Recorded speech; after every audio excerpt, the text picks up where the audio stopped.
Good afternoon and welcome to the online webinar organized by CONCORD and the Civil Society Alliance for the European Year on communications around the European Year for Development.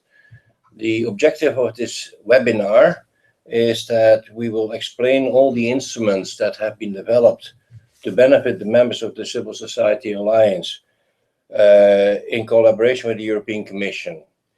The webinar will be in two parts. In a first part, we will talk about our own communication strategy that we have developed within the Civil Society Alliance, providing you also with more information about toolkits, forms, and opportunities to get involved. We will also explain to you how to adhere to the Code of Conduct on Images and Messages. In the second part, the European Commission, specifically DG DevCo, will give you more information on how to use the official European Year website and the many communication resources that the European Commission has put into place for this European Year. So hopefully at the end of this webinar, you will have more tools and knowledge about how to reach out to citizens in the context of this European Year. Maybe a few words about what is European Year. European Year is typically have been around since 1983, and they always deal with one specific theme or topic around which both the institutions, member states, governments, but also civil society and citizens organize a conversation, a year-long conversation. Sometimes it leads to breakthrough new policies, but certainly it should lead to understanding and to more awareness. For this European Year, the European Commission and the Council and the Parliament have set a number of objectives. The first objective is to raise awareness of citizens of the EU about the achievements of the European development cooperation, both by the EU and by the member states, but also on the efforts that are still ongoing, what has been achieved, what is still to be achieved. The second objective is to engage citizens in a critical reflection and a critical dialogue about what could we do better, what must we do better in order to achieve the external objectives of the European Union and its member states. And the third objective is to also to foster a sense of critical participation, joint responsibility between citizens in Europe and citizens in other developing countries, and also to explore issues like coherence between the policies of the EU and of its member states and how they work out in the developing world. That, in a nutshell, are the three key objectives for the European Year, as laid down in the decision that led to the nomination of this European Year. It is, after all about communications. It is all about reaching out to citizens, and therefore I think a webinar like this could be very useful, because if it only remains within the circle of what we would call the usual suspects, then the European Year will not be as successful as it could have been and should be. So therefore, we hope that with the introduction today of tools and of instruments that are available, we will be able to help you reach out to citizens, all people who are tuning in to this live webinar. So without further ado, I would like to start our program of trainings and hand over to Francesco Verdolino, who is the communication officer within CONCORD, specifically charged with the European Year for Development. And Francesco will introduce us to CONCORD's communication strategy and resources that we have available. Francesco, over to you. Thank you, Marius. So first of all, I want to say thank you to all the speakers that accepted to be here today. They will share their best practices in the communication field, giving us a good examples of what can be done to improve our activities and events during the European Year for Development and beyond. As you know, CONCORD, as Marius told you, convene and facilitate the Civil Society Alliance, consisting of members committed not only in the field of international cooperation, but also of other sectors, with a specific secretariat. My name is Francesco Verdolino. I am the Communication Officer in the EYD 2015 team of CONCORD. I ask you to use this hashtag on Twitter, myEYD 2015, for comments and questions. We will try to answer you during the webinar, or we will reply on the website on a specific section as soon as possible. In this slide, you find some specific tasks related to CONCORD's role during this year. Link you up with relevant people and related members of the Alliance, provide you with tools and documents, promote your contents and events among the members of the Alliance and their contacts, support you in the implementation of the EYD campaigns and activities, advise and coach for shaping local, regional, and national activities in Europe, involve you and your organization into our activities and plans at European level.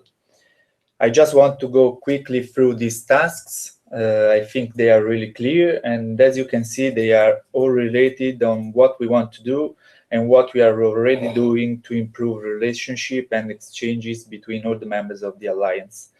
What I want to focus on during this webinar is about the resources we developed to get these tasks. All the resources I will show here are tools that we are using in our communication and that we provide you because we think that on one side, they can be useful for all your organizations, and on the other side, they can be useful to build a common identity of the Alliance as relevant actor in the most important decision moments that will take place during this crucial year.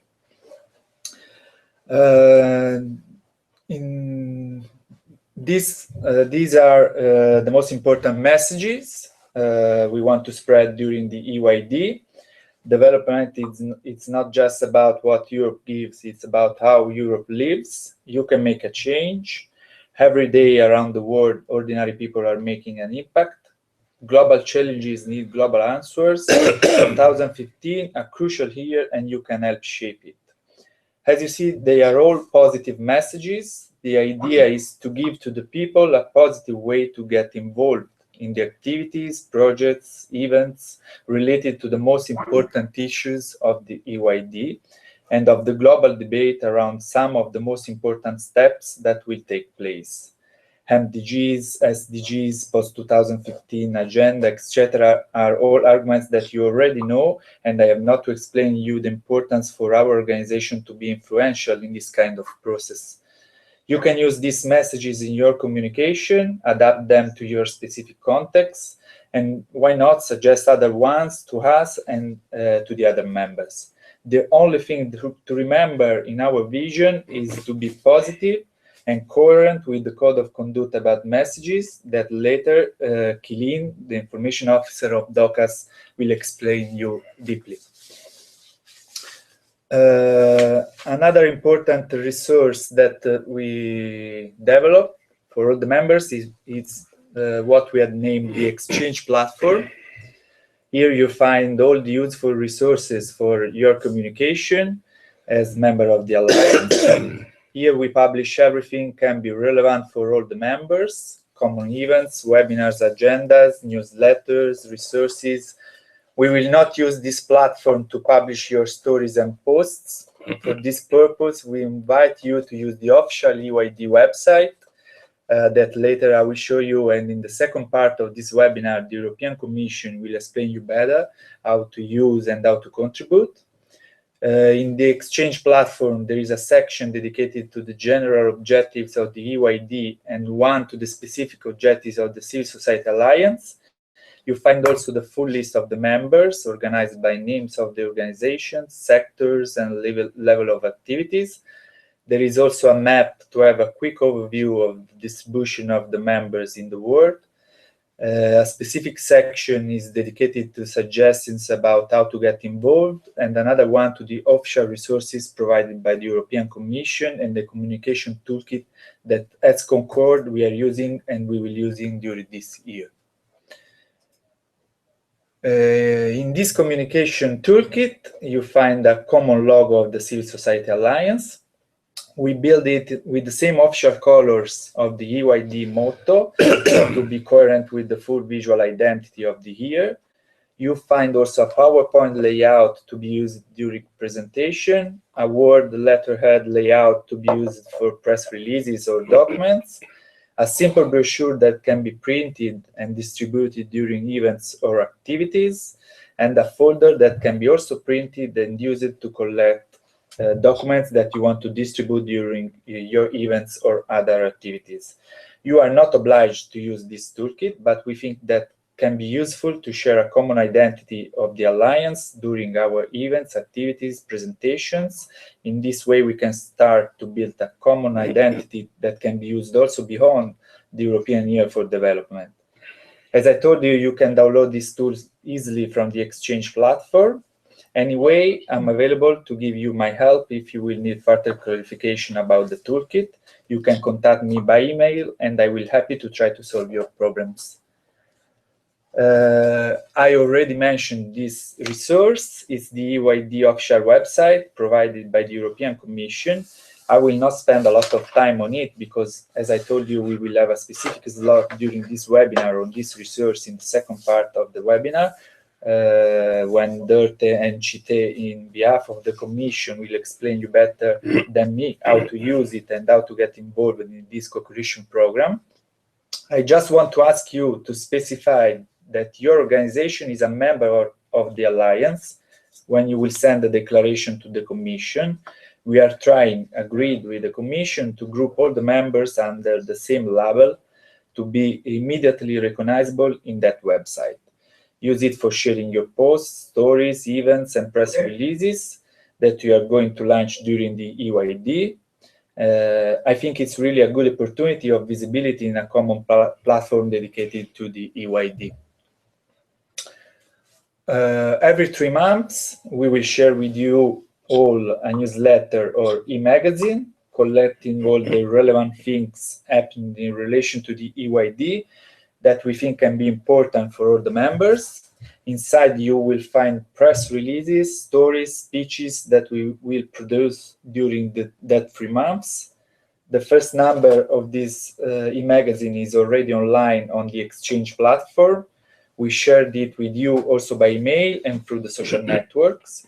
We ask you to download it, share it with your contacts, and send us your stories, the ones that can be relevant for other members of the Alliance and that can contribute to build a good discussion about the most important messages of the year, to be included in the e-magazine. We will send you soon a deadline for submission of your contents, probably the beginning of June. The next number will be ready for the end of June, so be prepared to send us your stories, reports, and everything can be included in the magazine. If you have any question about the contents we are searching for, don't hesitate to contact me. The social networks are, of course, an important channel for our communication. On one side, we have the official accounts of the EYD and the official hashtags. You find them in the first part of this slide. In addition, we ask you to follow and interact also with CONCORD's accounts that will be used by us to share relevant contents for the members of the Alliance. We are using, in addition to the official hashtag EYD2015, the other hashtag CS Alliance. We also created the hashtag MyEYD2015 that we are using now. We created it during a Twitter chat that took place in the beginning of April when the Commission asked us to curate the official accounts of the EYD. As you probably already know, each week a different organization is taking control of the official EYD social media accounts in partnership with EuropeAid. This week, for example, is in charge of World Vision. If you have any relevant content that you want to be shared during this week through that account, you can contact directly Ludovic Weiss with the email Ludovic_Weiss at wyi.org. WVI.org. He is the Policy and Communication Officer of World Vision. The calendar of the co-creation program of the EYD official accounts is already finalized. if we will have noticed that there are still some free slots for any of the members of the Alliance, we will notify you. Anyway, Duerte and Chite from the European Commission can say something more about it in the second part of the webinar. We created a form to collect all your events that will take place during the EYD. We think that it can be important to share this information with the other members of the Alliance, trying to create synergies of common issues. We suggest to put your events on the official website of the EYD and to share the link and a brief description with us through the form. In this way, you will benefit of the visibility of the common calendar of the official website, and in the same time, we will be able to build a specific calendar on the Exchange platform of the CSI members' events. We can share your information with the other members that can join your events or replicate them in their context. This is a quick overview of the events that we, CONCORD, or someone like Marius in behalf of the Alliance joined or organized until now. You can find a description, speeches, press releases about all these events on the first newsletter on the CSA, on the Exchange platform, and on CONCORD's website. We will close this lot of the webinar, giving you two important save the date of two events that are coming in the next days.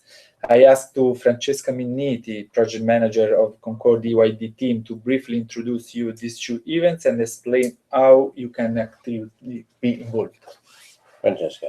Thank you, Francesco. Very briefly, I invite you all, of course, in Brussels, because this Saturday, 9th of May, we will have the open doors. And the open doors took place already in Strasbourg last week. The EU Institutions Open Doors is a big event where actually all the institutions are open to citizens. We have been invited to take part to this big event with the Civil Society Alliance and under the European Year for Development umbrella. We will have a stand in front of the European Parliament in the Esplanade, so in Place Luxembourg in Brussels. And we will tell you a bit more about our project and Action 2015, which is a communication initiative that is going on this year. Another important save the date is the 9th of June, so more or less in 1 month time. This is our first meeting about our sustainable consumption strand. The Civil Society Alliance and CONCORD are working on this specific topic related to many different fields of work of our members and partners. We're gonna have a strategizing meeting in June, on the 9th of June in Brussels, to put together all the different partners and see what NGOs and civil society organizations are already doing around sustainable development and sustainable consumption. And we will put together ideas for a big event that will take place in the second half of 2015, in October or November, on sustainable consumption. So please come to our first organizing meeting on the 9th of June, and we will welcome you and your ideas. Thank you very much, and I leave the floor to Marius again. Okay. Thank you very much, both Francesco and Francesca, for your presentations. Meanwhile, I'm very glad to notice that there are already some comments, but also some very specific technical questions being asked through the Twitter feed, which I would welcome and really encourage everybody to use the Twitter feed for that. We may not have time during this webinar to respond to them, certainly to some of the more technical questions, but certainly we will keep them and we will come back to them. It is now my great pleasure and honor to introduce you by Skype Keelan Fitzgerald, Information Officer at DOCAS, who will give us a short presentation specifically on the Code of Conduct on images and messages to be used during the European year that we as responsible civil society organizations want to respect. Keelan, thank you very much for joining us, and if you're ready, over to you to present. Great. Hi, and thank you very much for inviting me to join this webinar. So as Marius has said, thank you very much for the introduction. My name is Keelan Fitzgerald, and I am the Information Officer in DOCAS, which is the Irish Association of Non-Governmental Development and Organisations. And just so you know, we aim to provide a forum for consultation and cooperation amongst our members and a platform for them to speak with a single voice on development issues. So what I'm here today is talk about our code of conduct on images and messages. I wonder, Francesca, could you show the presentation? It's on the screen, Keelan. Okay, there's a bit of a delay at my end, so. Okay. Great. So basically, so what is the code of conduct on images and messages? It was developed in 2007 by NGOs ourselves. It's a voluntary self-regulatory code for non-governmental organizations, in particular for those working in the development sector. So it defines the standards of best practice for NGOs when communicating about development. And it's based on the core values of human dignity, respect, solidarity, justice, and equality. Go ahead, Keelan, the presentation is going. Great, now I can see that, thank you. So along with those core principles, the code of conduct on images and messages has 7 core principles to adhere to. So I'll just briefly run through. So the first one is to choose images and messages related messages based on values of respect, equality, solidarity, and justice, which are the core values, to truthfully represent any image or particular situation in its immediate and its wider context, so as to improve the public understanding of the realities and complexities of development. So this is to move away from maybe a simplistic transactional approach to development for members of the public. So the next ones are to avoid images and messages that potentially stereotype, sensationalize, or discriminate against people, situations, or places. And to use images and messages in case studies with the full understanding, participation, and permission of the subjects, of children, the subject's parents or guardians. So this relates to consent. So ensure that those whose situation, the 5th principle is to ensure that those whose situation being represented have the opportunity to communicate those stories themselves, so that they are speaking with their own voice and not maybe always the voice of an NGO. So the 6th principle then is to establish and record whether the subjects who we're speaking about or whose images we're using wish to be named or identified, and always act accordingly. And again, this obviously relates to protection issues and human rights issues. And then, of course, number 7, conform to the highest standards in relation to human rights and protection of vulnerable people. So those are the 7 principles of the Code of Conduct. So in terms of that, that's the ethos of the code. In terms of how is adherence monitored, there's a number of ways that the adherence to the code is monitored. So in order to endorse the code here in Ireland, signatories, to become a signatory to the code, they must endorse the code. They must say that they're willing to sign up to this code and therefore become a signatory. And once they become a signatory, they must fulfill 9 organizational minimum criteria to ensure that their organization is meeting a minimum level of compliance with the code commitments. So part of this minimum criteria is to fill in and return a self-assessment questionnaire, which we would send out to them every year. And it asks them about their implementation of these 9 adherence criteria. Another way that the code is assessed is we also have implemented a complaints mechanism for the code. So the complaints mechanism allows members of the public to inform an NGO if they perceive the NGO is in breach of the code. And if the organization fails to respond to a query from a member of the public, or the complainant deems that the response from the NGO is not satisfactory, the complainant may choose to initiate a complaints process with ourselves. So just to give you an idea of the 9 minimum adherence criteria for the code, so once you become a signatory to the code, you must once again adhere to these criteria organizationally. So the first one is to make a reference to the code on your main website.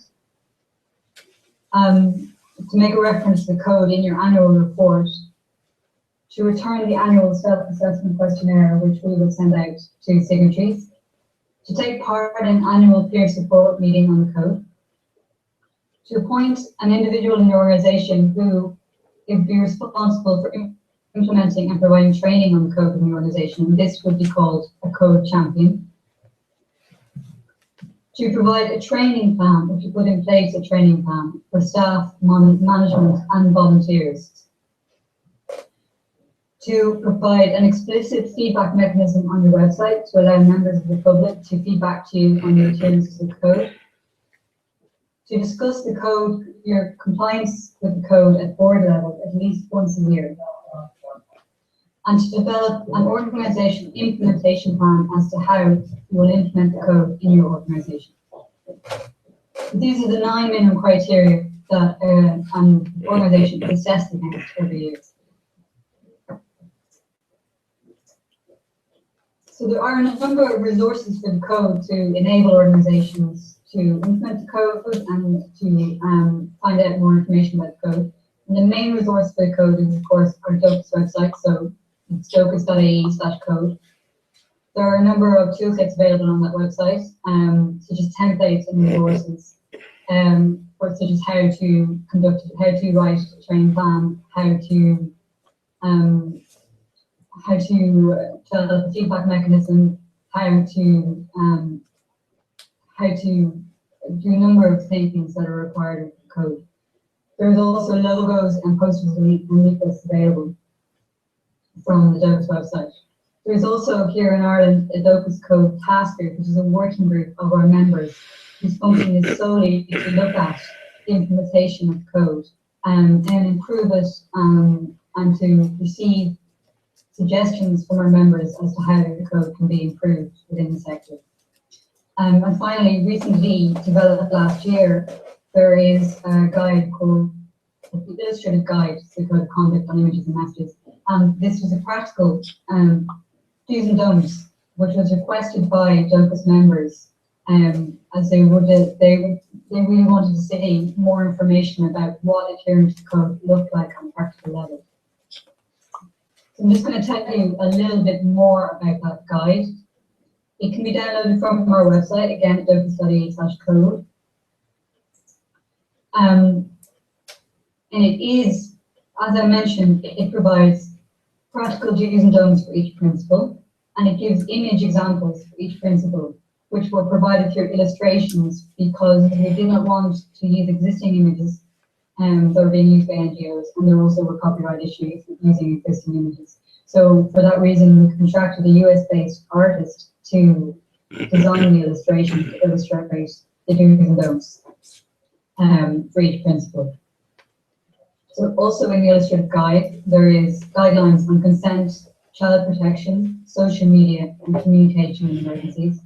And then the Illustrative Guide is not standalone. It's meant to be used in conjunction with the further training and implementation resources I've mentioned, which are accessible via the DOCUS website. So just to give you an idea, if you haven't seen the Illustrative Guide, these are some of the images that have been used in the Illustrative Guide. So they're basically, each principle has a recommended images and maybe one that would not be advisable, would not be seen as in compliance with code. So for example, you can see it there, there's simplistic messaging which may not be in compliance with code or adherent to the code, and then maybe text messaging will provide a wider context which would be perceived as being adherent to the code.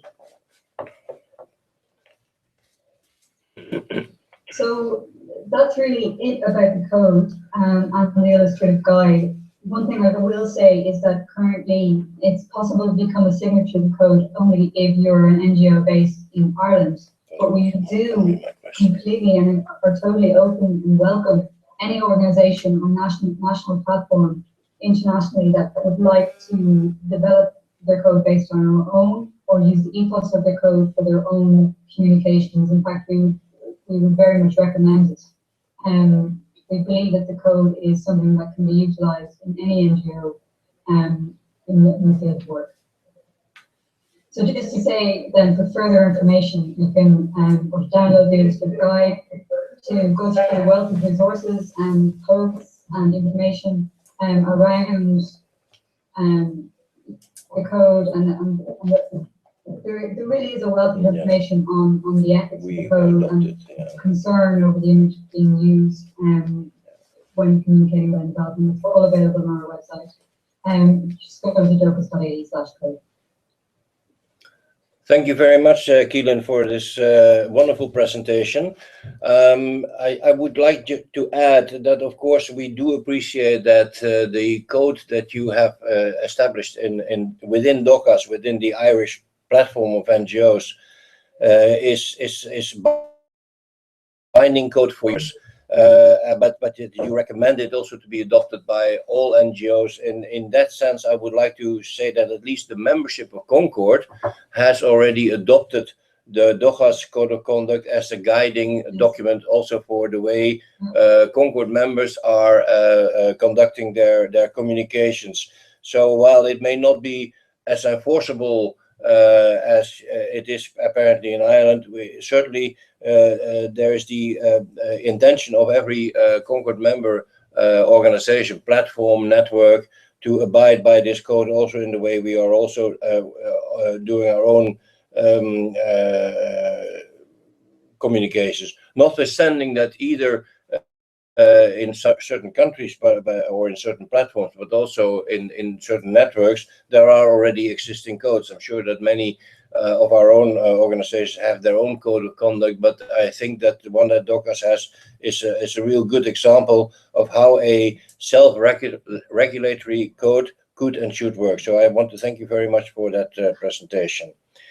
Thank you, and I just want to say that we're aware of those codes and also very much interested in exchanging information as to how our own code can be improved, and also to the benefit of the sector in general. So thank you very much. Thank you. We are now moving to another part of Europe, again by Skype. The miracles with technology, as long as it works, never cease to amaze me. So I would like to welcome very much Maria Grabowski-Kier, who is the project manager at the World Best News, which is an initiative of the CONCORD Danish National Platform, and who will share with us some of the best practices. So Maria, can I hand over to you, please, for your presentation? Is Maria still with us?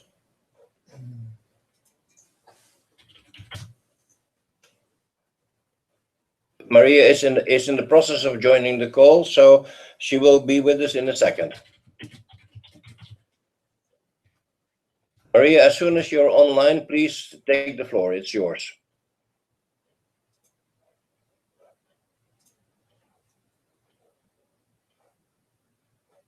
In that case, unless Maria is joining us now, I would like to suggest perhaps that we defer until she is with us again. Daniel, is that an idea? Sure. Yeah.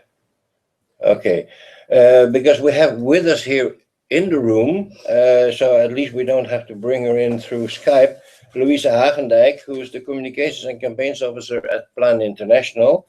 And Louisa will share with us some of the best practices that Plan International uses in its communication around the European year and around the messages for the European year. So Louisa, over to you. And Maria, when you join us, we'll come back to you, okay?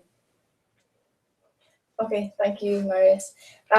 Just to preface my presentation with a few words about Plan, for those who don't know, basically Plan is one of the world's oldest, largest children's rights development organizations, and in recent years working increasingly on humanitarian issues. So we have offices in 51 countries across Africa, Asia, and the Americas, plus 20 fundraising offices throughout the world, including 11 in EU member states. I am the Communications and Campaigns Officer in the Plan International EU office here in Brussels. So our office works as something of a coordination hub for our European offices and our country offices across the world. And we represent Plan towards the EU institutions in terms of advocacy, campaigns, and funding work, because the EU is one of Plan's major institutional donors. So that's maybe a few words of background about Plan and why, I guess, leads into why the European Year for Development is relevant for us. And I would focus, I think, this presentation on some very concrete activities that we foresee to undertake this year in the context of the European Year for Development. So if you move on to the next 2 slides, actually. So we had a bit of a brainstorming in our office to decide what we wanted to do, how we could make the European Year for Development work for us, and how we were going to communicate Plan's messages around this year. So if you go on to the next slide, sorry. How did we decide what we wanted to do throughout the EYD, because it's such a massive thing?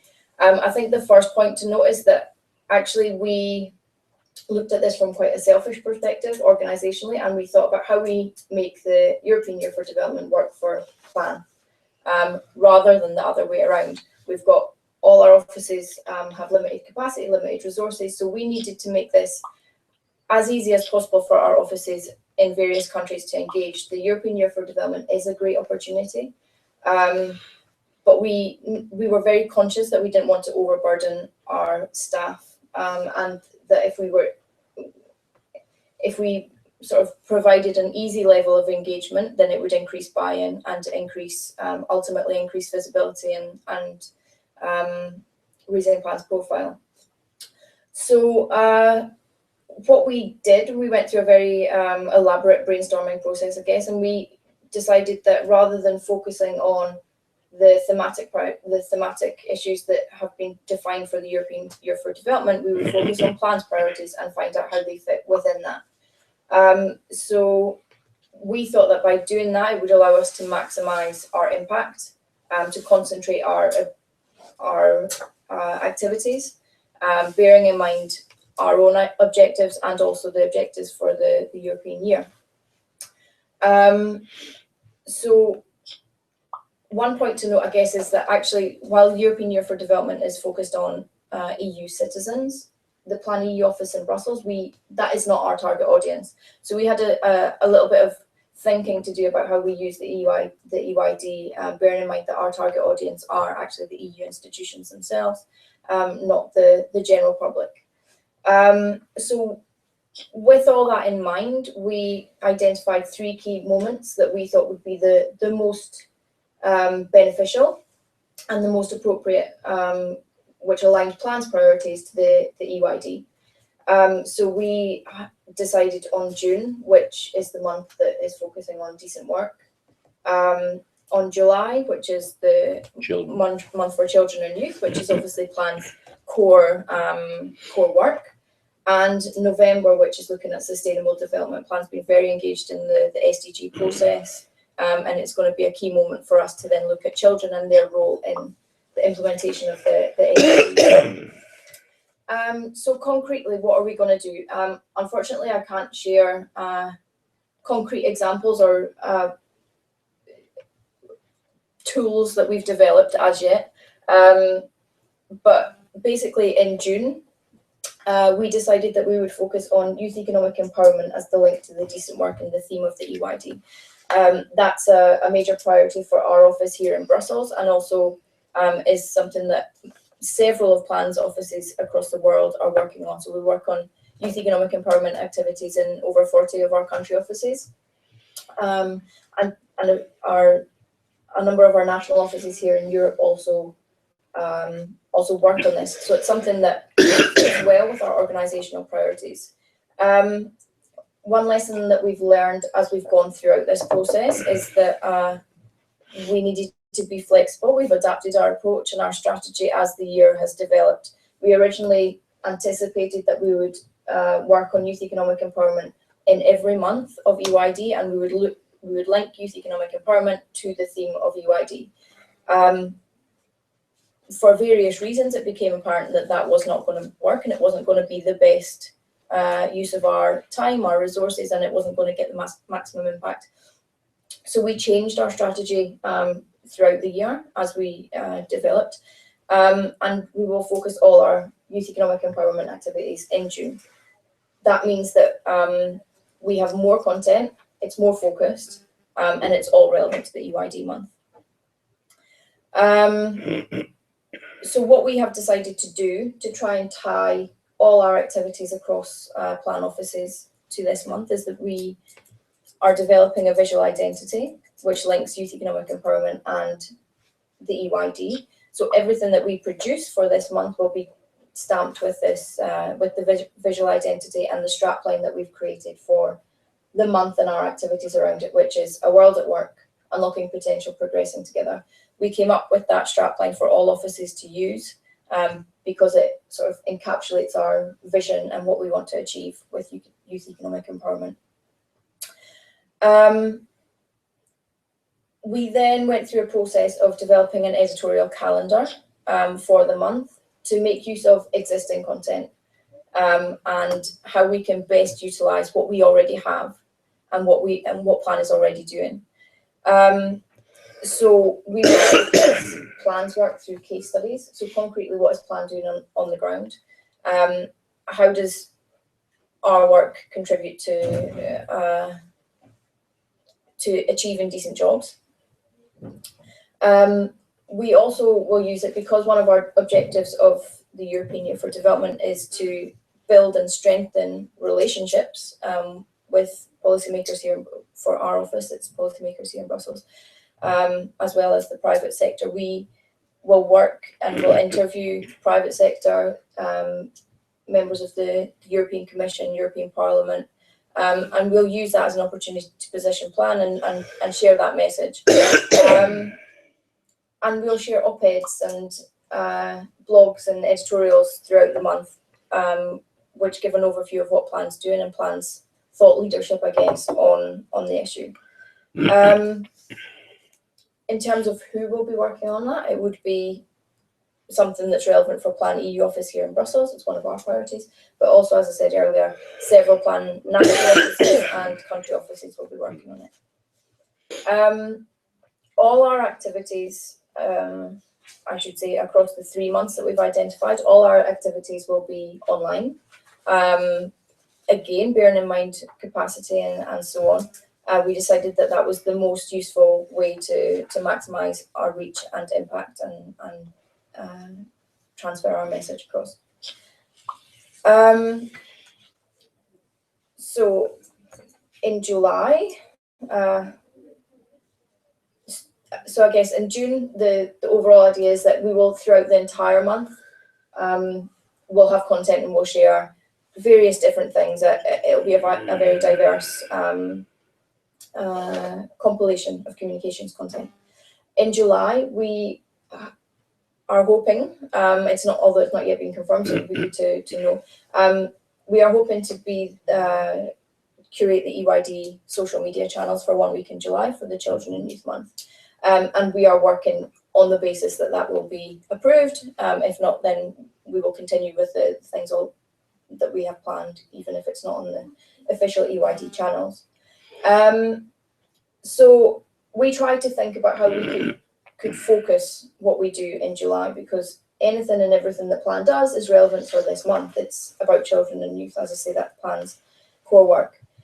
So we have decided to take 1 week where we focus on one theme per day for each day of the week. We want to structure our messages, we want to structure our content, rather than just have a free-for-all, basically.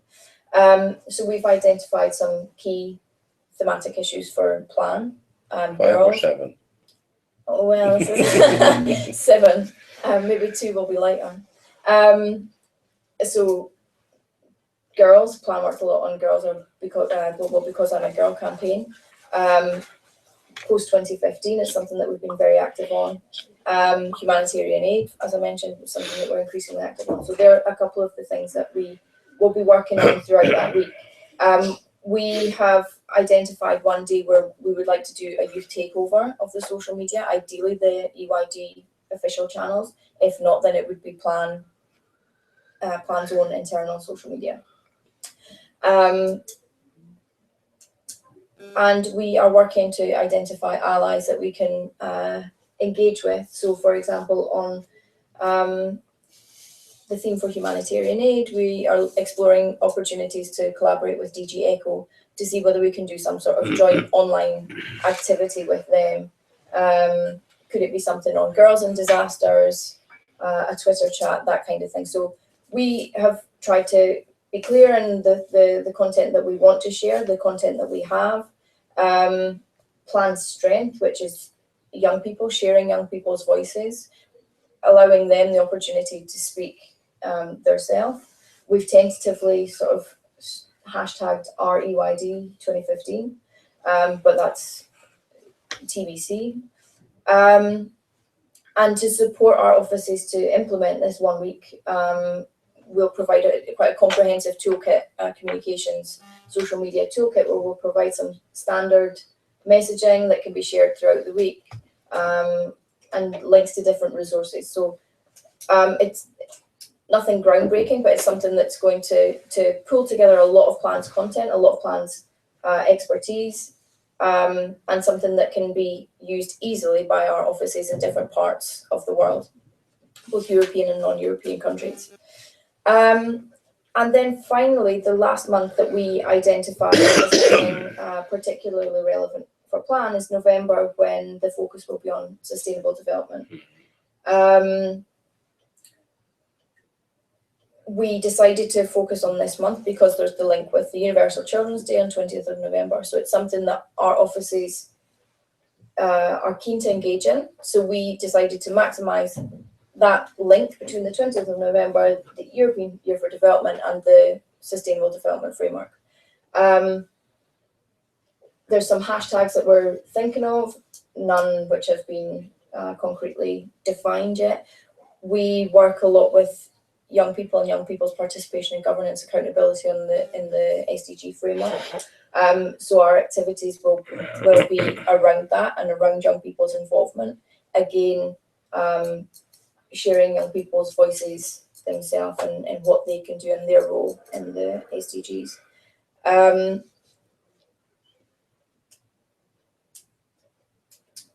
And that basically is it for our activities. As I say, we try to maximise what we can do with EYD and Plan's priorities, and try and marry the two together. We need to be realistic in what we can achieve. We don't have unlimited capacity.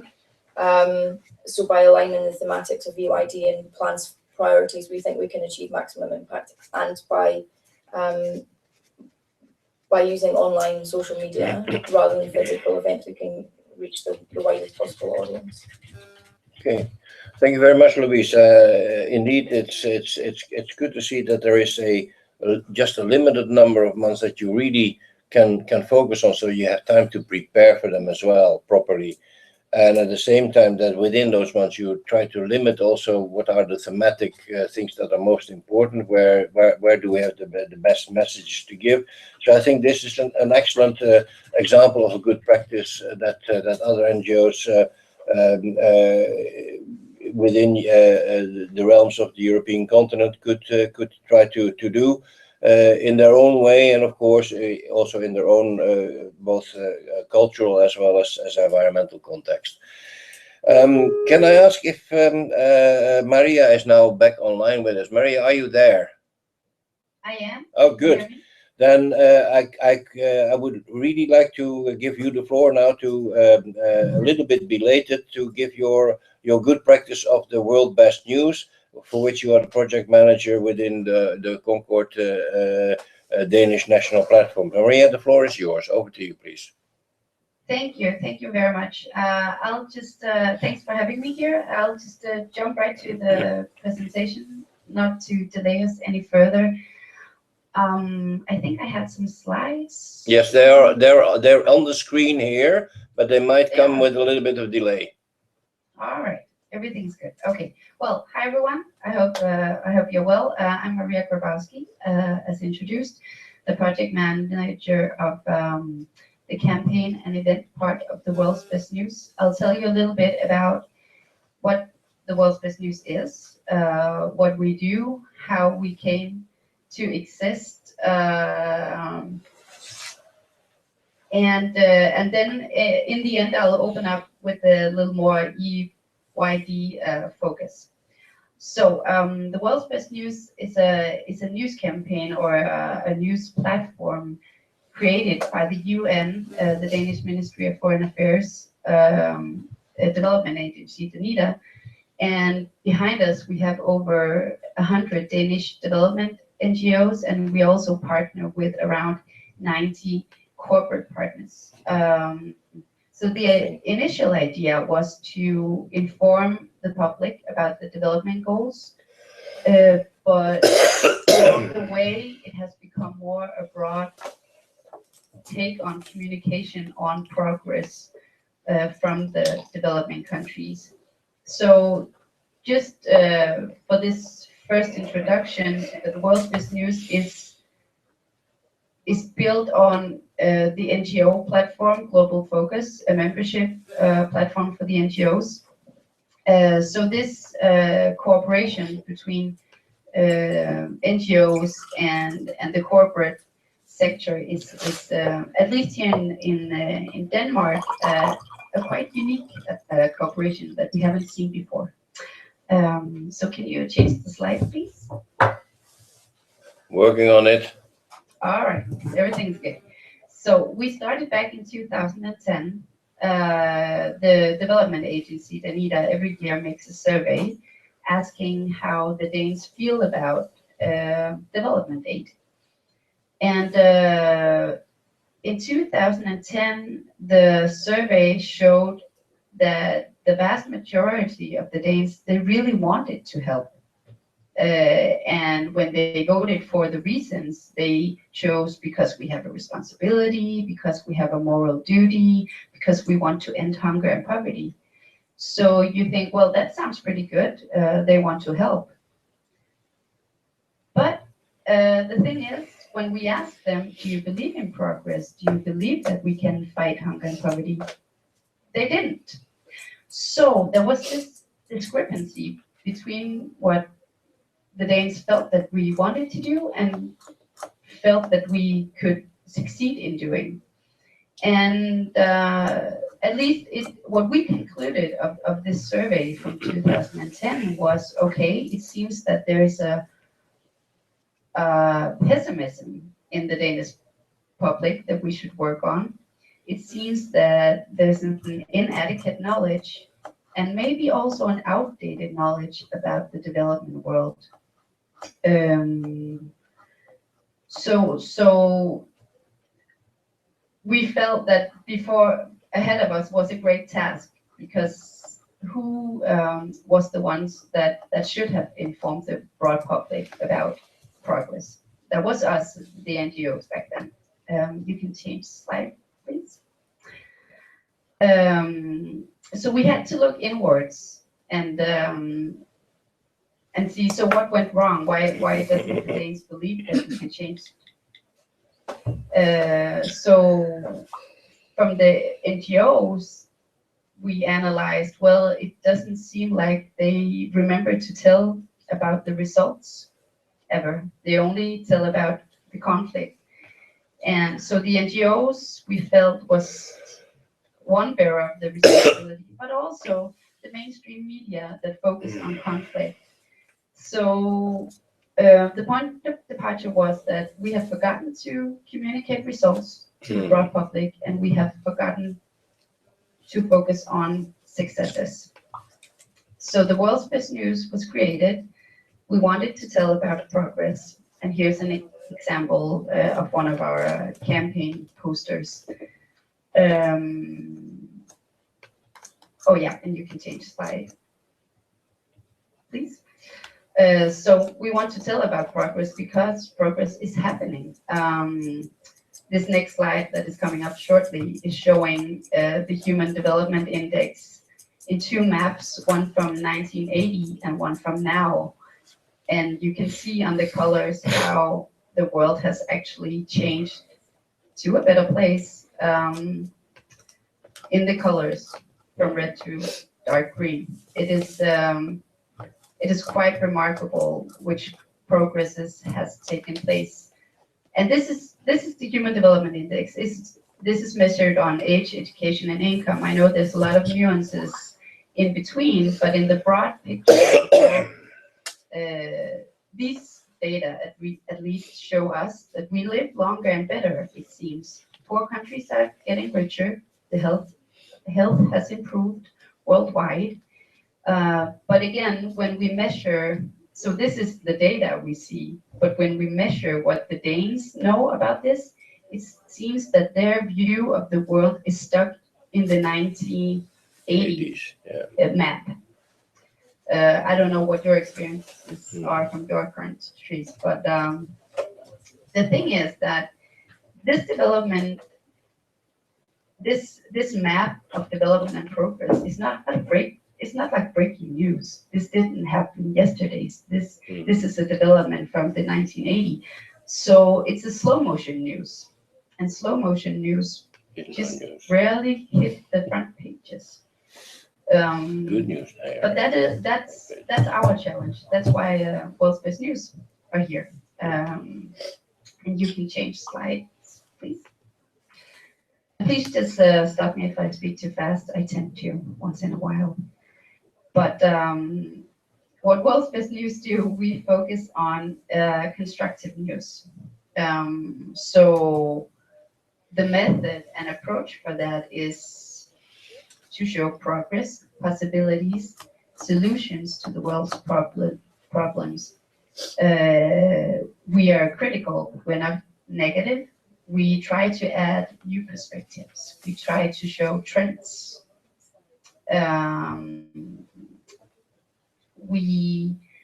Whenever we interview people or use cases, we always make sure that the sources are active subjects with agency, not passive. So our aim is really with these news to create relations to the reader, to create hope, to create inspiration. And the way we do that is both by leaning on UNDP and UN reports that measure data from year to year, but also using traditional journalism where we dig after the good news, because the good news are out there, but yeah, you just have to look for them. And one of the ways we do that is continually to ask our 100 NGOs, hey, did you have any good results this month? Do you have any good cases that we can try to fold out? So that's a little bit about the background, why we're here and what we do and what we feel is the way forward. So the next couple of slides, and you can change, please, is just to show you examples on how we communicate this to the broad public, because the goal with the World's Best News is also to, how to put it, to reach new people that are not already convinced. That's very smart. So we have to, really boost the numbers. So for our visual identity, that you will see an example of in a little while on a slide, I'm hoping. Yeah. Cool. We tried to, that was to keep a very a simple, simplistic, minimalistic graphic design to show that this is a new story of development. This is not the traditional story from the development world that we have shown for a lot of years, at least here in Denmark. There have been awful lot of pictures of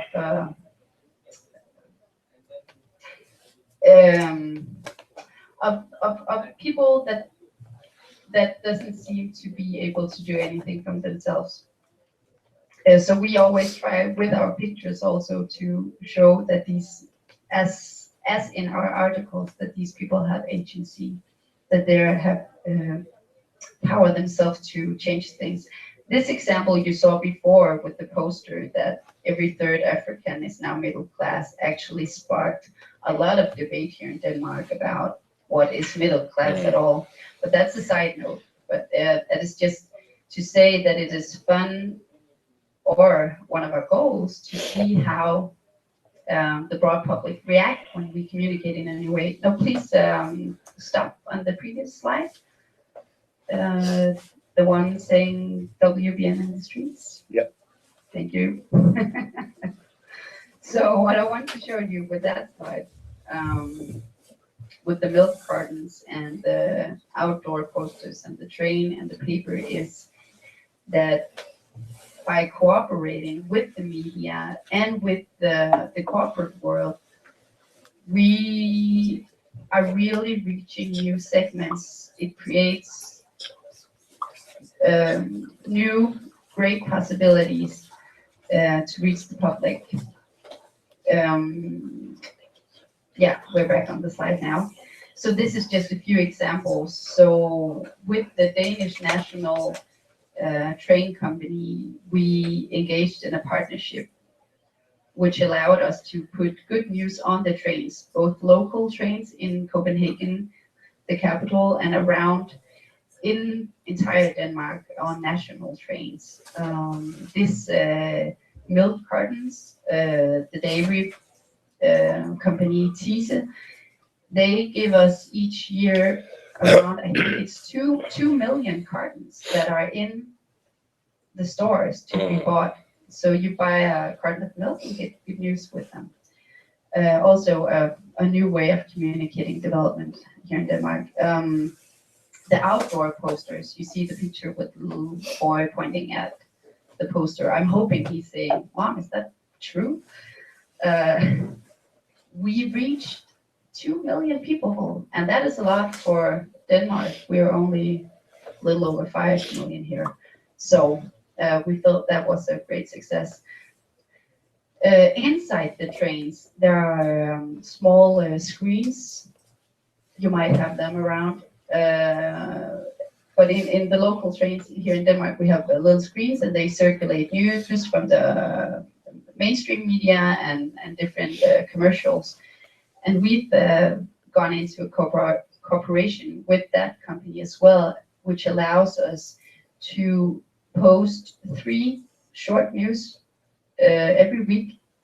And those 3 short news has a reach of 500,000 people every week. And our cooperation with the Metro Express paper allows us to hand out a paper with the world's best news printed on them in 400,000 papers per year when we have this public event that I will now speak of. And you can change the slide, please. So sorry, that was a lot of numbers. It is just to say that by communicating development in a new way, and by being this strong cooperation between NGOs and companies, we are really, we're really able to do some new things that hasn't been seen before in development communication. So every year we have this public event that you will see some pictures from in a little while, where we meet people in the street. The volunteers that drives this event is mostly volunteers from the NGOs that are a part of the world's best news. So we meet people in the street instead of fundraising and collecting signatures as in the organizations usually would be doing. We're giving something back. We're saying thank you for your support. So usually we give them this paper that we make in cooperation with the Metro Express. And if we can find a sponsor, we also give them a little morning snack. These last few years, it has been a little juice Maria, I'm sorry, I'm conscious of the time. We need to move on a little bit. So could you try to come to conclusion, please? Yes, I will. Anyway, so international, there's been international interest in Denmark, and 5 different countries has adopted the concept in one way or the other. This year, and we're very happy to share materials, stories. We have a quiz that we can translate in any language. We have a MTG race we can also translate in any language. And this year we're actually inviting all the national coordinators of the EYD to participate in this morning event. We do it on September 11th, but the countries can pick any date they want, but we feel that it's a good way to warm up to the UN General Assembly. So to wrap up, we're very happy to share our news feed, our materials. Feel free to contact us for more information and guidance if you'd like to use our materials, adopt or incorporate parts of the concept. We're here, and weekly we're posting stuff on the EYD website, 1 news article a week and 3 short stories, and also on the social media. Yeah, that was a lot of information in short time. Sorry. Yeah. No, but we loved it, Maria. I'm sorry that I had to cut you short because I could listen to you for hours, but we don't have hours. That's the problem. So once again, thank you very much for this excellent example of an excellent way of communicating good news.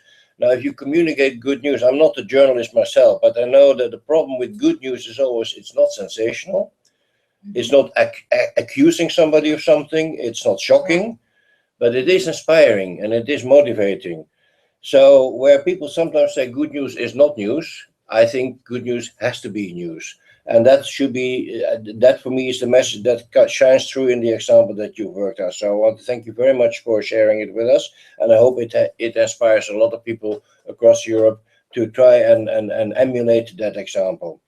I know we are running a little bit in overtime, but I certainly look forward very much also to Elvira Baink, who speaks on behalf of the European Women's Lobby, who's Communications and Media Officer there. And Elvira will share with us some good practices that the European Women's Lobby, which of course is not a member of CONCORD, but is a very valid member of our broader civil society alliance. The European Women's Lobby communicates a lot with citizens directly. So some of the tools, some of the technical ways of doing that, Elvira hopefully will be able to share some of the good practices with us. So Elvira, the floor is yours. Or about 10 minutes, would that be okay for you? That will be okay. Okay. Okay, thank you very much, Marius, and thank you very much for inviting us here also today. Indeed, we are not part of the network, but we are a good partner, I think. The European Women's Lobby is the largest network of women's rights organizations in Europe, and we focus on specific policy areas such as women in decision-making, violence against women, all kinds of other areas. But today I'm here to talk to you a little bit more about how we try to improve our communications. So you can continue the presentation. I wanted to start because we are always a bit under pressure, under time. We are doing many things at the same time today as well. To just have a moment, you can go to the next slide, to stand still sometimes before we start a campaign or a new idea or something we want to do to make change, because in the end, that's what we are all here for. Just five ways to just comfort you that you have a good creative idea or start a good campaign that works takes time. The more ideas, the better, because you have to sometimes try things, test things, check things. And so it's good to keep track of your ideas and observe the world around you, observe what other people are doing, break out from the thinking you are normally already doing at your organization, talk to people, make connections which you maybe usually would not make, and try to also brainstorm. This always helps also at our office. We try to brainstorm with our colleagues. Even I'm working as a communications and media officer on my own, and maybe this is the case in a lot of your organizations, or you wouldn't even have a person working specifically on this. It is always good to share ideas and to see maybe some colleague has something else that he or she would like to add or suggest. So I just wanted to start with this and also share this great graphic by Lulu Kitolo, a great artist from London who I really like. And you could recognize Frida Kahlo in the picture. So now I just wanted to go to the next slide and give you just quickly how we also always start with a campaign and what key principles we use. Of course, speak with clarity, use data, use examples. In our case, we of course try to speak about inequality, gender inequality. We talk about gender pay gap, how women have less pension than men, women on boards, women in politics. But we try to keep it simple, and we use the facts and figures to build our arguments. Besides that, it's always also important to personalize the story, and I think today we already heard some examples about this. Make emotional connections with your audience, engage in a two-way communication, know who your audience is of course very important. We communicate with our members, for example, but also a lot of the times with a larger audience, women and men around Europe, so we need to figure out who we are talking to.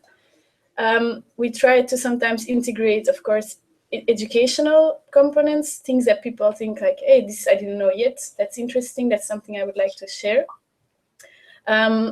Validate with third-party endorsements, meaning if you get an achievement, if somebody talks good about you, or if your name is mentioned in some debate or somewhere, or if the purpose of the campaign, something about this is mentioned, to share this again as well, and build a sort of trust relation with your audience, be it on social media, be it through your newsletter website. Also, then I have a point which we just were talking about, try to construct positive news. I think Maria gave a very good example of the world's best news. And of course, make a plan. This comes in the end, but probably we should start with making a plan, a communication strategy, a plan. On the next slide, I have just some, actually in a random order, but I called it step-by-step, things that I use or that we use at the European Women's Lobby. Very practical things, which maybe could be handy for you. You can just maybe take out what you like, or maybe you already know all this, but it's easy things that help me in my daily work. So we like to use a lot of infographics, which is very handy because you can use it also in different languages. Since we are a network organization all over Europe, this is very good.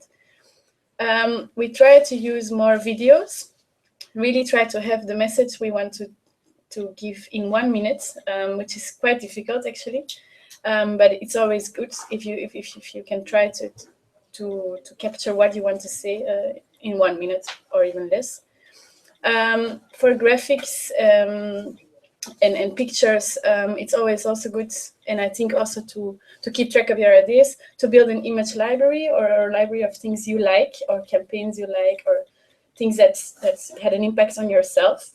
For example, through Pinterest or there are other ways, or a mood board. This is more for really graphic design, but it's good to get into a sort of mood or way where you want to go.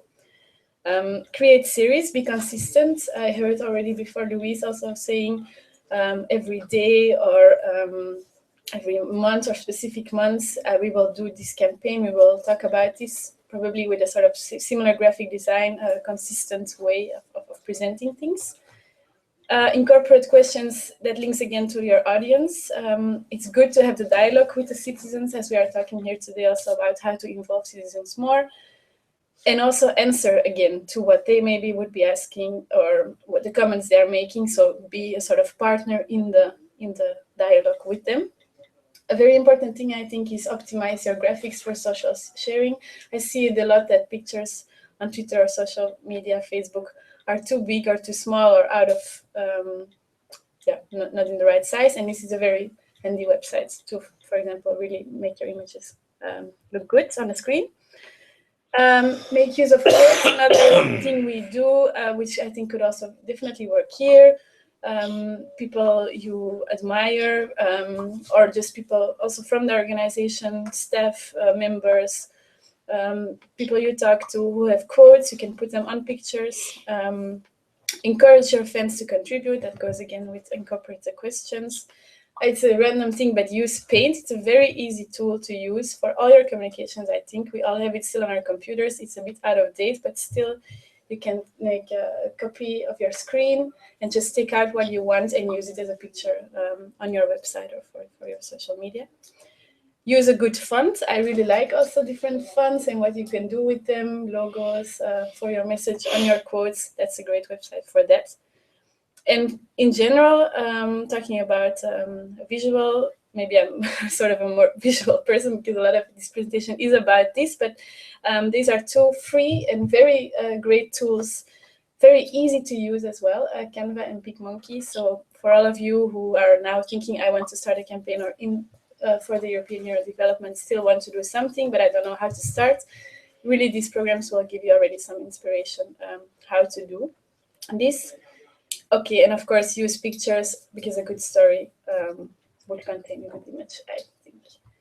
This, I added this slide, but it's really good. Skillin already talked about this before, about diversity and about fair and equal representation of the people we are talking about in our campaigns or dealing with. Of course, at the European Women's Lobby, we specifically talk about women. And I just wanted to add this because it's something that even we working in the secretariats and our members, we do not forget it, but we could sometimes forget it in our will to change, to make change, to really not forget that we should really think about showing women in all their diversity, celebrate courage, also talk about individual stories and create and use positive images of women. And I would say this goes, as Kieran already said, in the code of conduct, I think for the whole of development communications, this goes, of course, it's the same thing. But I wanted to add it here because it's just something everybody could benefit from. And that, by the way, the image is the first female pilots who flew over the Atlantic Ocean, Amelia Earhart. Of course. For your information. So now I wanted to give you some examples, and which is funny because it comes after the slides. How do we choose to represent women? This is an example of a campaign we did when decisions were being made on the new European Commission last year. In the end, we now have 9 women European commissioners out of 28, which we think is not enough, of course. But this is one of the images we used in the run-up to how these decisions were being taken. And it had a lot of success on social media, I think, because we already had the hashtag in it. We had an image that speaks for itself. It is actually the commission, I think, from 85. So it was a good thing. It's something that worked. That's why I wanted to share it with you. The next slide is about just, I think you are doing the same, working with a year. So you have different months. We are also, and then sometimes also including the European Year for Development, but we have our own year as well, which is the Beijing +20 year, because 20 years ago there was a very important meeting in Beijing, China, with a lot of women's rights organizations who set some goals, objectives for the future. And so 20 years later, we are actually looking at what has been done already and what has still to be done. And so each month we focus on a specific theme. I just wanted to show this because I think it's something that, that's again goes for planning your communications, having a repetitive style subject, things like this. The next slide, again, I wanted to show you, it's something we used in a Twitter campaign with our members. So we had a message that's ready to use. Louise also talked about social media kit, something you can share, easy to share, easy message, and also it had a lot of retweets and shares on Facebook and used for articles. Also, we are actually, and I don't know what we will do now, but we are campaigning to have our own year, or not our, but a year to end violence against women. And I just wanted to briefly show you what we did. We have a postcard which we use for 2016. And then the last slide. These are 2 Twitter accounts, which I just wanted to share with you because I think nowadays social media is becoming so important. Also, really as a tool for activism. These are 2 Twitters. One EU Panel Watch very recently was started by 2. These are not our websites at all. It's just 2 initiatives that we really like. EU Panel Watch is watching the panels in the EU bubble, seeing that there are still a lot of panels which are largely dominated by male experts, while there are a lot of women who also really would like and could take the floor there. And so it's a way of I think, campaigning, activism, how you can really make things move. So people tweet to these 2 accounts when they see a panel that's not equal, for example. And Everyday Sexism has the same sort of project where people tweet things to. So it's just to show that communications can also be very activist and could maybe also give some ideas how you could try to make change through communications. So that was my brief contribution. So Thank you. Thank you very much, Elvira. And I think it's great that you've given us a whole choice of just your own practice, the tools that you use that are freely available to everybody on the internet. You know that if you use them smartly, then first of all your communications looks more professional, but also probably reaches more people and reaches people in a way that they want to be reached. So in that sense, thank you very much for sharing that with us. I'm sure that all those tools and the presentation are available to people who are either live streaming or watching this webinar later. For sake of time, I would now really like to move on and give the floor to the European Commission, who is represented here today by Mrs. Dirte Bosse and by Mr. Chite Wong, both are giving a presentation on behalf of the Unit Communication and Transparency of the European Commission DG Development Cooperation, or as we all have come to know and love it, EuropeAid. So Dirte, can I pass the floor to you to give us the introduction about all the tools that the Commission has put into place. Thank you. Thank you very much for the introduction, and hello over there. It's very virtual here. So I give you a little presentation on how we planned the European year from the Commission's side. What is there, what you can use, what might be useful for you. Just to give you, I have to do something? No. It's being done. Oh, it's you. the next slide out. Okay, so just next one. I give you a quick overview a bit so we have been working on the preparation of the year for 2 years. So we try to be as interactive and participatory as possible. So might not be so interesting how many units we contacted in-house, but just to let you know that we are working with all member states. Even with the +1, you see here we have 27 so-called national web programs. So we have invited all the member states to come up with their own initiatives in each member state, what they like to do. So we support them in doing so. Then we have all institutions, EU institutions, implementing activities. We have a lot of, it's about policy coherence here as well, a lot of other services. When we say services, the other director generals, which covers all other policy areas, like, for example, I don't know, migration, agriculture, fisheries, the ones which are very important for us, trade. Then we talk about EU development cooperation. Then we have invited a lot of international organizations, so be it the UN or the IFIs. So we work with lots of the international organizations, most of them being present here in Brussels as well, because it makes the planning and the implementation much easier. Then we have 70 NGOs involved, non-governmental organizations we're working with. We're working closely with CONCORD, so thank you very much for the invitation to speak here to you today. We try to support you in your work as well, and to listen to your input and recommendations how to further implement the year. So we have been doing this for the last 2 years as well. And then we have some private sector development. So we have been quite open in a nutshell to invite the interested stakeholders for the European year.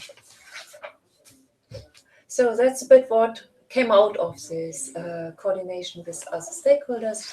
You see here we had a couple, now it's even more, I think.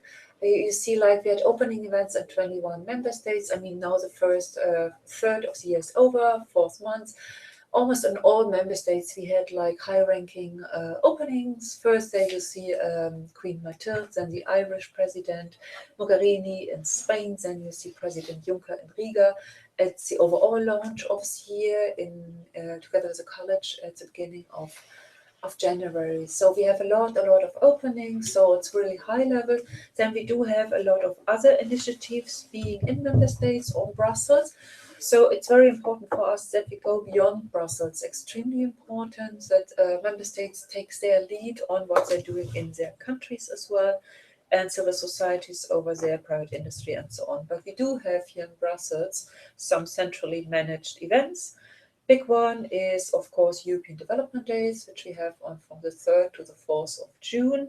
We have right next Saturday, we have the Open Days, where we, perhaps you already talked about this with World Best News. We will have a special edition already on what we are doing within the European Year for Development.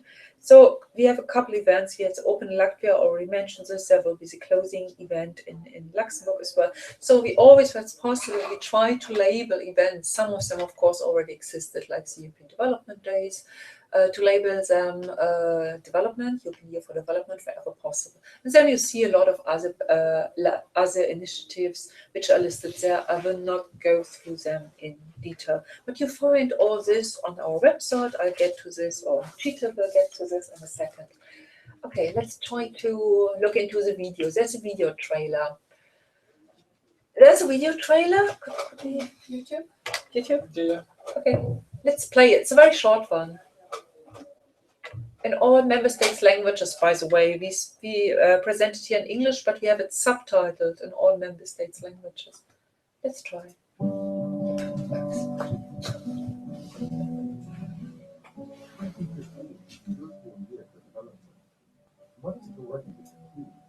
The number of people living in extreme poverty continues to reduce by more than a half since 1990. 9 out of 10 children in developing countries now start school with unprecedented equality for girls and boys attendance. The European Union and its member states significantly contributed to these achievements. But our work, joining forces with our partner countries, is not done yet. Child and maternal mortality rates are still unacceptably high. Climate change, migration, radicalism, and violent outbreaks challenge our future. Now is the time to act together.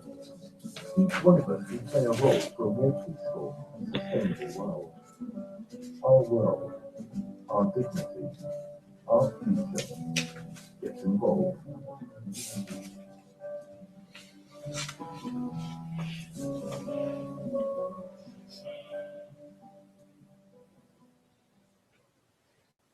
Okay, thanks. So let's jump to the next one. So this is a little trailer. We would just propose that you use it if you want to use it. It's only 1 minute.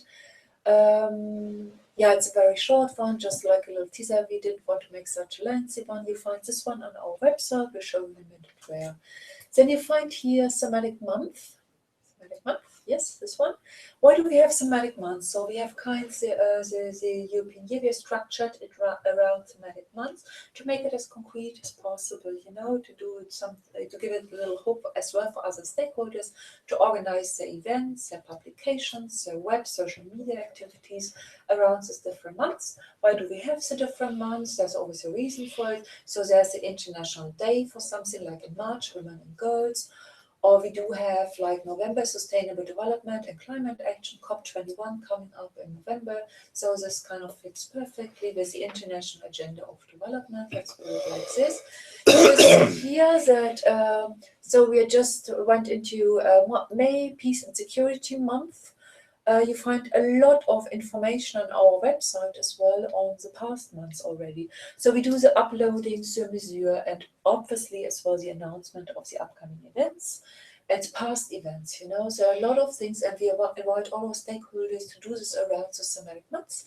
Information is uploaded like in line with the déroulement of the thematic months. You might be interested as well, like some of you might have a special theme, like representing your organizations as well, what might be very interesting for you to post things, to organize events. This is a bit up to you. Next one, please. Let's get to one of the main parts of the campaign, which is our great website, where I would hand over to Tite to explain you a bit the principles, the main characteristics of this website, the special website for the year. So the website is really special, as Dorothy said, because I think for the first time in history, the EC has produced a co-publishing platform open to all partners, where the EC and more generally speaking, the EU is actually a partner at the same level as all the other partners. Because if you look, we will look later at the website, but the EU is actually listed as any other partners. So I think this is a great opportunity because it is for the European Union for development. So it is not the European Union of the EC. We can see it like that. Then on the website, you can see a lot of material posted by the EU and also by a lot of partners. Each partner has its own dedicated profile page where you can actually see an overview of all the posts and stories that the partner has published. The important thing also to know is that the website is story-driven. It is focused on stories about individuals. So every week we have a new story of the week that is, as I was just saying, focusing on an individual. And I think this is actually the pillar of the website end of the year, because we want to make this website as much as accessible as possible to the general public. It is not a website for experts. It is not a website for the development crowd. It is really meant to be seen and to be discovered by the general public. Can we go to the next slide? And therefore, as I was saying, each week we have new stories. It is also important to know that every partner, every registered partner can contribute to the story of the week, which is translated into 23 EU languages. So the interesting part is that either if you have further, I would say, material to add related to the story, if you are not if you disagree also with the story, if you have another angle, you can also and always contribute to the story of the week, simply by adding a new post or simply by adding links to your own website also. And I think this is very enriching and interesting to open a debate, because it might very well be that you have another approach on a specific topic, and we are really welcoming those kinds of contributions. Next slide. So what we are asking of you, or what we would really like, is that you actually, if you don't have a profile yet on the EYD website, please send an email to the functional mailbox that you can see below, and we'll contact you with the necessary passwords and login, and explain to you the procedures on how to get on board. And if you already have joined the website, I would really encourage you to publish your profile, because it happens that a lot of organizations have joined but are not active, or maybe they are active but they haven't published their profile. This is more of a technical questions, but it is really important, because as long as you haven't published your profile, you will not be displayed on the general overview page of all the partners. And I think it's really a pity if you're active on the website but you're not displayed. So it's a bit of a shame. So really check your profile page and see if it has been published or not. I think that's the very first step. And of course, we encourage you to post in your own languages, because the website, I might not have said it yet, but it is also asymmetric linguistically wise. So the content that is displayed, for example, in English is not the same one that is displayed in French or Dutch or Lithuanian.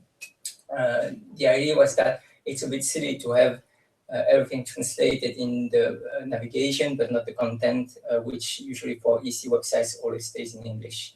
So it kind of looks quite bad. And also we wanted to target with the public that you are interested in. So if you prefer to publish content in Lithuanian, then of course, please do so.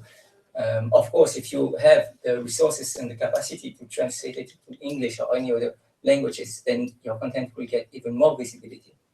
So it is also good to translate your content if you have the resources.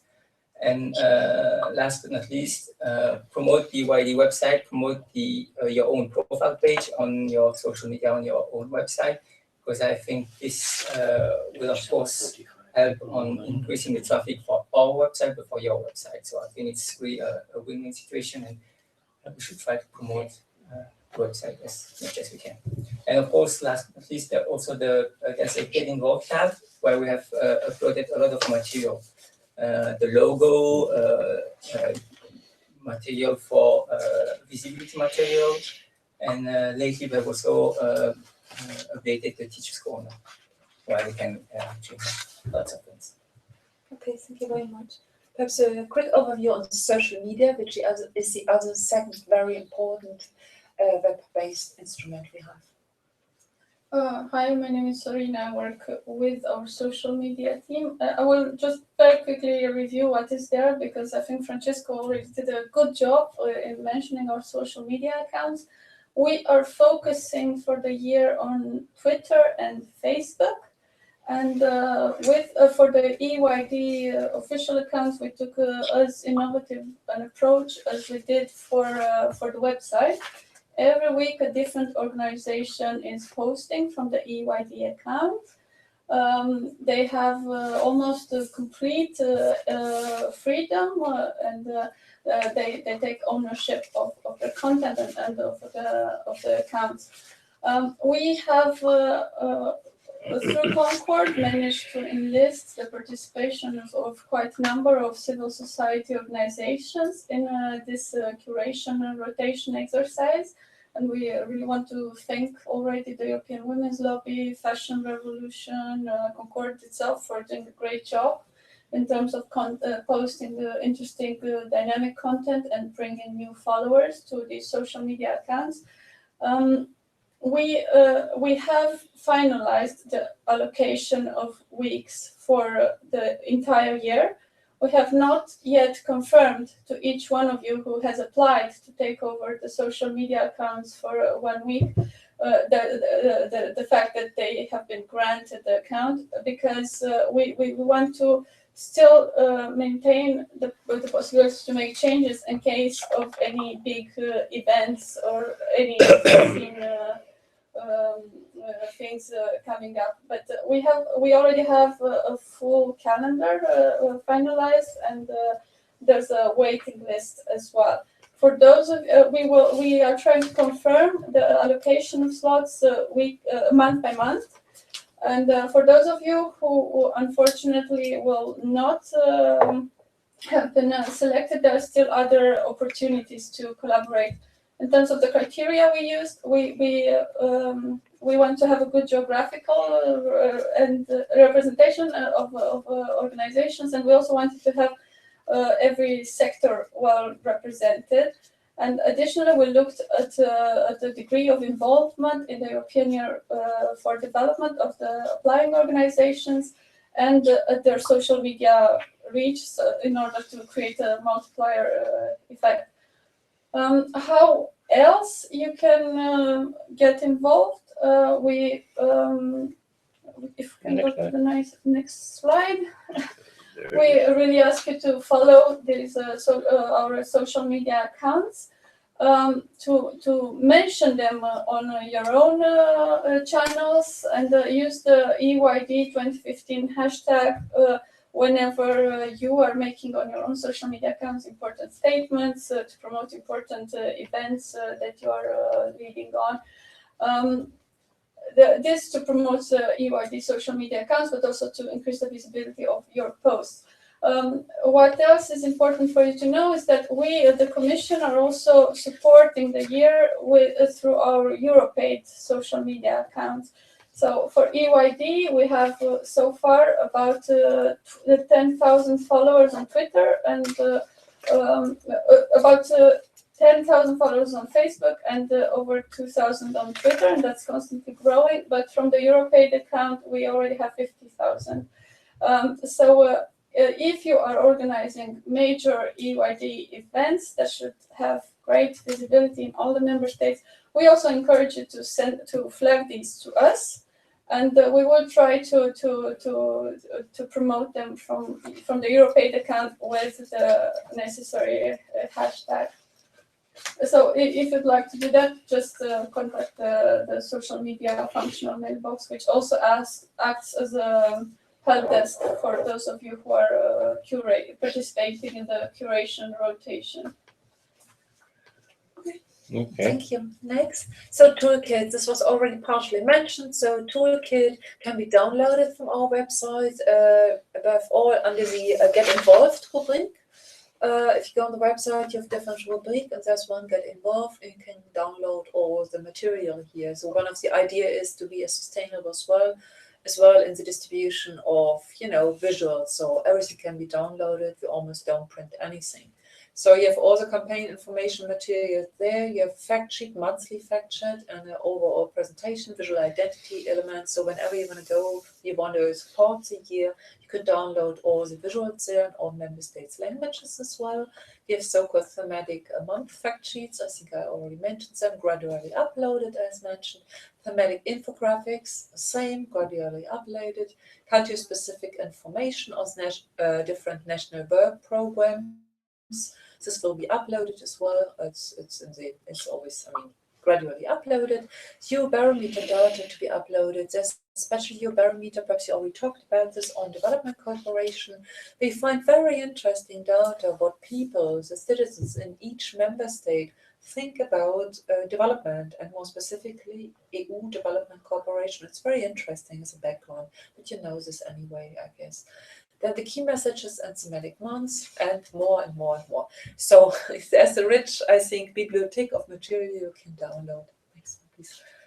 Just like to give you a taste of what you find there again. So that's how the fact sheets look like. This was the very first one. This was Europe and the World. Next one, please. It's always a double pager. Second one is general PowerPoint presentation. I think you already have it in English there. You can use this as well when you speak. You interact with a broader audience. You will have it there in all member states' languages. It's a short overview on what EU development cooperation is about, so objectives, main activities, and so on. Then we have roll-ups. This can be printed out by you as well when you have events. And online banners, yes, if it's more virtual, you can download virtual banners. We have a second motive and third motive as well, but I don't show you all of them. Then we have this infographics. That's how infographics look like. Thematic. Coming soon, educational toolkit. You might find this interesting, as some of you might work in this educational field as well, no? So we put together, this will be uploaded. There's already some things being gradually uploaded as well. We propose very, very specific tools for teachers, which can be used. This will be there first in English and then in all languages of all member states. Which school level?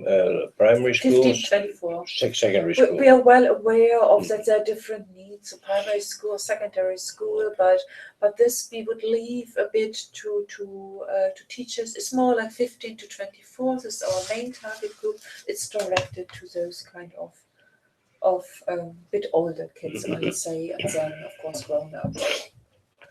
Then we have the European Year for Development Day. So you already have been in contact with Maria today of World Best News, so you might already know something about it. So what we did, we invited World Best News to help us on organizing a special day in all European member states. If they want to do this is up to the member states. If they, we can only offer, they say we'd like it, we like to have such a day or not, and World Best News is supporting them. There are a couple of other activities they're proposing, like you might know this day anyway, like, this kind of thing, but I like very much. If you kind of print like main messages from EU Development Cooperation on products, of daily use, like a milk bottle or spaghetti, depending on the country, package.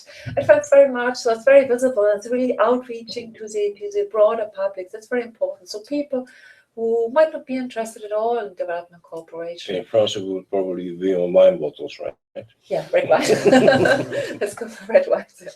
And yeah, so really reaching out, making something popular, highly visible. We plan to have it kind of in the different member states just before the UNGA, but this as well depends a bit on the different member states when they want to organize this. We already work together with the word-based news. Can we see the previous? On the open days, we printed a special edition. We do it again in September, special edition of the newspaper, Words-Based News. So we have it in September, just ahead of the UNGA, which is, of course, on the MDGs, Millennium Development Goals, and post-2015 discussion. But we already have one edition now on the Europe Day, which is, as you know, next Saturday, the 9th of May. So to give EU development cooperation more visibility there. Okay, next one, please. What is expected from you? Okay, so this is just like summing up, label your activities and events EYD 2015 if you want to do this. If you can do this, align your messages to the key messages, get involved in monthly teams. This would be very welcome, I think, to be as concrete as possible. Promote your activities in social media. We already mentioned how. Feature on the EYD 2015 website. We already mentioned this as well. Your events, this is extremely welcome. And don't forget, I mean, if you put it in your own language, and you show where the event is taking place, it's a great platform for you to promote your events, to get more audience, Do it in your language or additionally in English, whatever you want, how you want to do it. But it's kind of like being close to the people in your language, the people who live or work close to where the events happen. So it's a great platform to promote those events. Then there's a reporting as well, where we need to see as well how to do this. So now it's the exercise as well to kind of take kind of a report on what's happening. It's very important. This is we are getting into the question of the legacy of the year. So we need to know here in Brussels what's happening out there. So it's extremely important for us. The website is a very important instrument for us, so we can keep a bit track of what you're doing. I guess you have, of course, you have your reporting as well. But, I mean, events are still not virtual. Not everybody knows. So it's extremely important to report back on your activities you're focusing. And okay, so this is, okay. This is more like, collection of links. And again, like what we want you to do. Just to shorten this, you have all the information there, all the links, the hashtags. So thank you for your interest. I think. Okay, you want to say something about this or not? No? You will normally, on the monitoring, reporting, and evaluation, you will hear all the necessary instruction. You'll receive all the necessary instruction from CONCORD. It's just for you to be aware that the European Commission has a reporting obligation, and we also want we put together a monitoring system, and we will carry out an independent evaluation of the European Year for Development, covering the activities put together not only by the European institutions but by all stakeholders involved in the implementation of the European Year for Development. You will also be requested to participate and support this exercise, and you will receive instructions from CONCORD how to fill in the necessary reporting templates. You may be requested to participate in interviews carried out by COFIN and Deloitte, the contractor carrying out the independent evaluation of the year. But we will be in touch by email on this. Okay. All right. Thank you very much, Serena and Dirte and Chite Wong, for your very rich input in this webinar, which of course is the intention is that as many people as could make the time available to follow this in our constituency, in our network, especially those people who are responsible for communications. At the best count, I think at a certain moment we had 48 people following this online, just for your information. So participating live in this webinar. Thank you, especially your rich input, because you explained, Dirk, what the setup was, how the setup worked of the European year, the activities on the calendar. We went into the details of the website, which is a hugely important tool. We went into the details of how proactively, as civil society organization, we can contribute to the social media. You explained to us the toolkit, and you ended up with the monitoring and evaluation information, sort of as surrounding of. I think that was extremely valuable information to have. Even on the Twitter feed, I already saw some people commenting saying, "Great that I know that the toolkit is there and where to find it." So in that sense, this has really been helpful. There were no really burning questions that I've been able to spot. I don't know about you, Daniel, if you've seen any burning questions. There was one technical question about EPS files, which we'll to respond to directly. Louise, let's have a final round, perhaps. Louise, you have either a question or a remark? It's a very concrete question about the website and the stories for the week. And do you already have the stories for the week decided for the rest of the year? Yes. Yeah. How we do it, perhaps is the story behind it. We have very rich resources out there because we get the stories from our delegations out there. We have 139 delegations out there. So we asked them, to get their stories from the field, so our stories from the field, and it turned out to be great success because they were really they wanted to feed into this. So we are getting those stories, which should not prevent the others to put their additional stories, because it could be very helpful. We do it this month we have it all on peace and security. So we have 4 stories on peace and security. Very often this is a very nice door opener for the others to join in, and once you're registered, you can see it posted there, this is only up to and the story of the week has to be a written story. Can it also be a videotape story? For instance, storytelling. It's a storytelling approach. Yes, it's mainly a written story, which can be actually backed up by a video, which is really nice. But the main focus is a written story first. Okay. Good. Okay, then I think that we have covered everything that we needed to cover during this webinar. I want to thank everyone this online for their patience and for their interest. On behalf of all of us here in Brussels, as we are partners around the table, all involved in the European Year for Development, which I think is going to be the best European year ever. So I thank you very much for your participation, and I thank especially Francesca, and the team here at CONCORD with Daniel for setting it up in a technical way so that we could do this. And my very warm thank you also to Maria and to Keelan in Ireland, who have been also participating in this by Skype, and of course to Louisa and Elvira for their excellent presentations here. But first and foremost to the European Commission for having put together such a fantastic package of materials.